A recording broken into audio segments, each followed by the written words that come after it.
Good morning. Today we are demoing the kitchen. I'm looking forward to this, getting all this old 1980s cabinetry out of here and the countertops. I'm expecting it's going to be pretty disgusting. 30 years worth of cooking grease and food debris, crumbs, you know. There's probably going to be some roaches in there. It might be interesting. This is actually the first time that I've gutted an old kitchen. I've never gutted a kitchen before. I've renovated kitchens, but never had to totally gut them like we're doing with this one. So this is going to be a new experience for me. This is going to be an adventure, and I'm looking forward to it. So let's gut this kitchen. Out with the old, in with the new.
Okay, so as you can tell by my outfit change, it's a new day.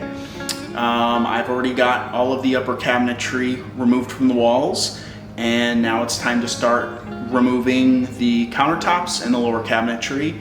I already went ahead and I disconnected all of the plumbing from underneath the sink. I also have to remove the dishwasher. Can you see it there? I have a feeling that the dishwasher was not installed by a professional by some of the evidence that I'm seeing. So I hope there's nothing weird that's going to give me problems removing it. So let's continue this kitchen demo.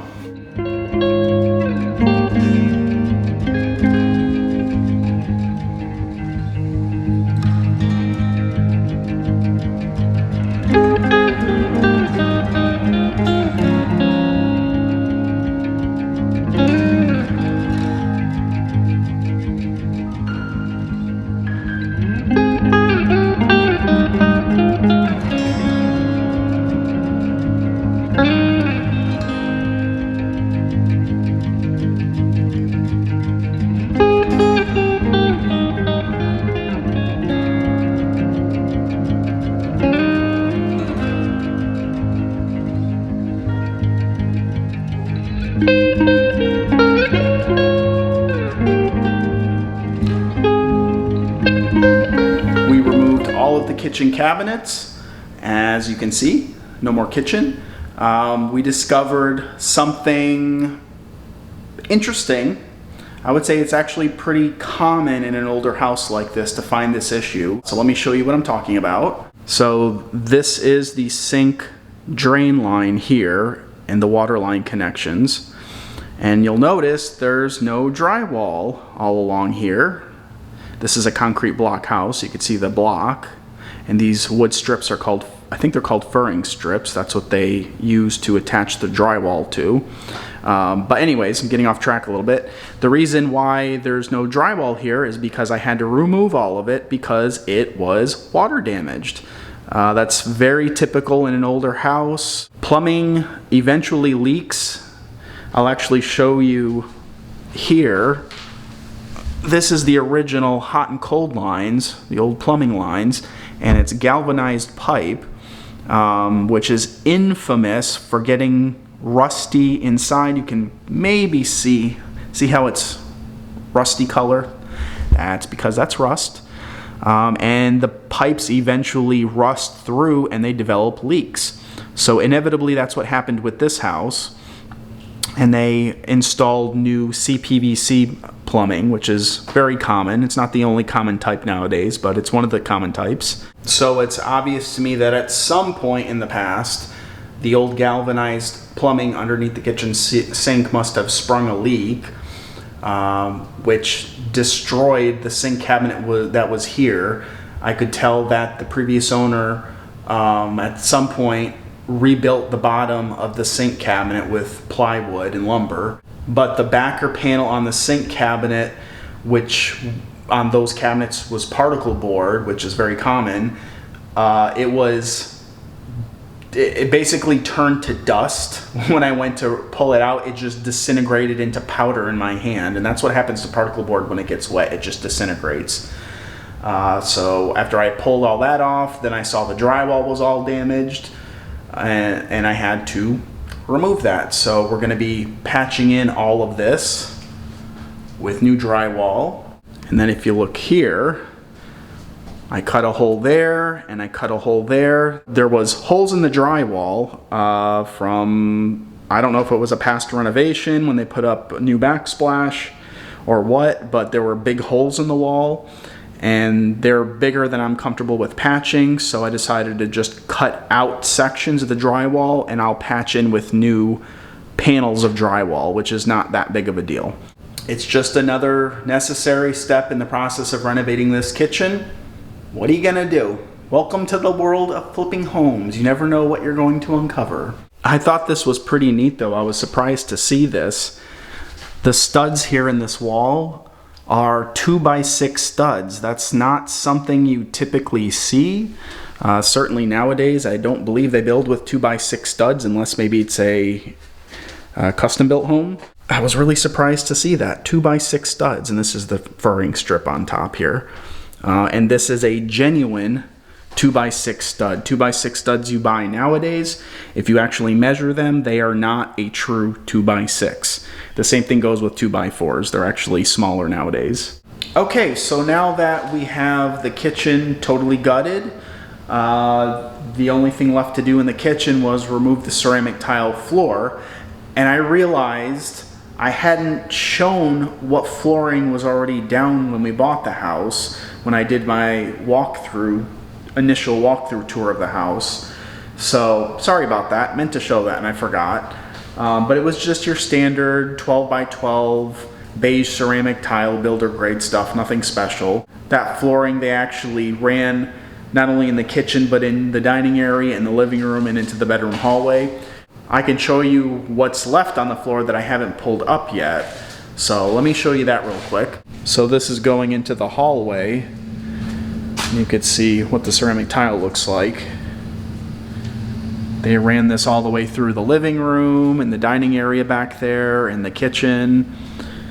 And we still have some left to pull up here in the living room, which I can't get to because we have all of the old kitchen cabinets here. I've been loading up what I can into our little pickup truck, and Mom drives it to the local landfill, which is about a half hour from here, while I stay here and continue to work. And lately that has been demoing this floor. So you can see the state of what it looks like right now. This house is built on a concrete slab, so what you're looking at is concrete flooring.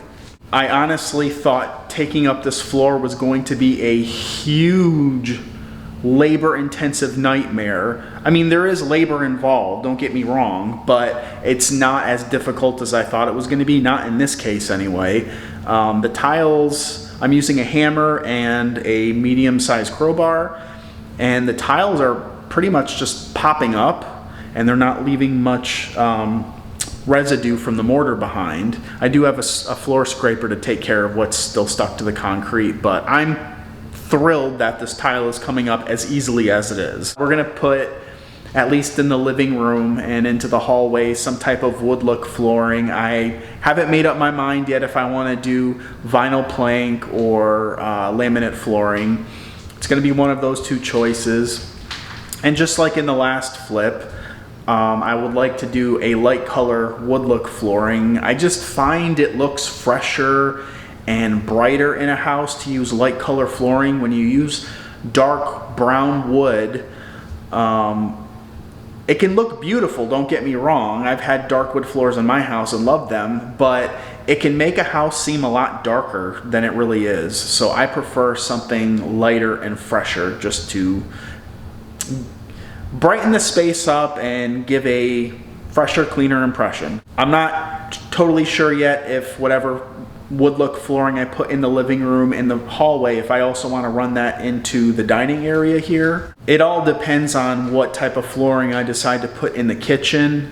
I tend to like to put whatever flooring is in the living room into the dining area. I think it just looks a little nicer to have a wood look floor in a dining room or even a dining area, as opposed to running your kitchen tile flooring into the dining area. It just, I don't know, to me it just looks a little more upscale, a little bit classier. Totally preferential. As for what flooring I'm putting in the kitchen, I'm pretty much undecided on that at this point. It's going to be some type of tile looking floor most likely. But in terms of like the aesthetics, what, you know, is it going to look like white marble? Is it going to look like something else? I don't know. I haven't decided on that yet. We still have plenty of time. There's still plenty of demo work to do on this house. It also depends entirely on what type of kitchen cabinets we decide to go with.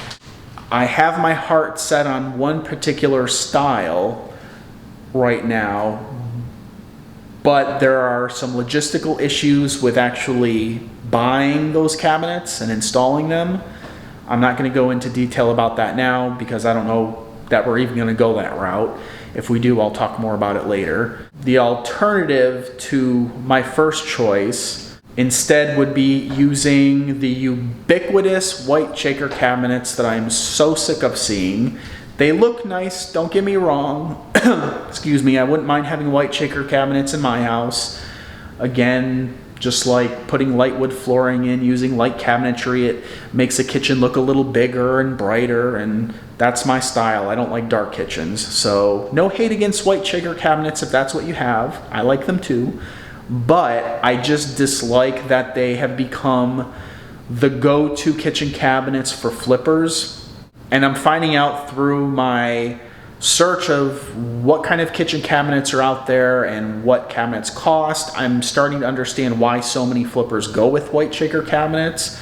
But I'm working really hard to find an alternative to that will still be affordable and be of reasonably good quality. I just want this kitchen to stand out from the crowd. I want this house to look like, hey, that flipper put a lot of thought and effort into making this house something a little bit different. Now, with me saying that, don't misinterpret that to mean I'm going to put really high-end finishes in this home. Likely there are not going to be quartz countertops and real marble tile and solid mahogany cabinetry. Like, this is not that kind of house. We can't put that kind of money into it. But what I think I'm pretty good at, I'll let you be the judge of that, but I think I'm pretty good at making houses look a little bit nicer and more expensive than what it actually cost us. That's not to say I'm a cheapskate or I'm cheaping out on this house or any other house that we already renovated or future houses. Everybody has a budget, including me as a flipper. And I can't spend more renovating this house than what it's worth. Makes sense, right? If this were a $1 million home, then yes, I could splurge and I could put nicer finishes in, and it would probably be required to get the kind of money I would want. In a house like this, at this kind of price point, it needs to look nice, generally speaking, and it needs to be clean and fresh and look relatively new. That's what buyers expect. That's what appeals to buyers. And I do my homework and see not only what other flippers are doing in their flips, but also what new home builders are doing.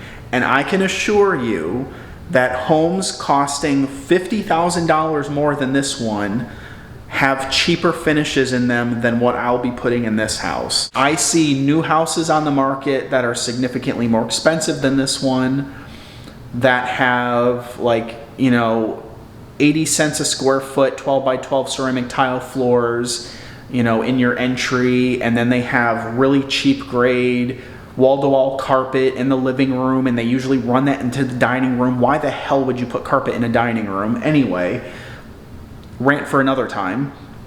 And they'll put the same carpet in the bedrooms, and then, you know, they'll probably put the same cheapo ceramic tile in the kitchen. They're putting standard grade laminate countertops. Laminate comes in 3 grades: standard, premium, and high definition. They're putting standard or premium grade laminate in with a standard square edge. They're not even paying for upgraded edge profile on your countertops to make them look nicer. They're giving you the cheapest finishes that they can put in that house to maximize their profit. I'm not a flipper who is fast and dirty about things. I'm a very conscientious worker.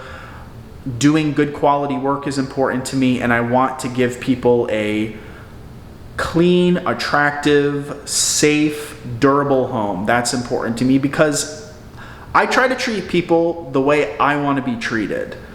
Can't always say I'm totally successful at that. Get back to work, Seth. I'm running my mouth too much. I have a lot of work ahead of me to do. I need to get back to these ceramic tile floors that I'm pulling up. I will see you next time.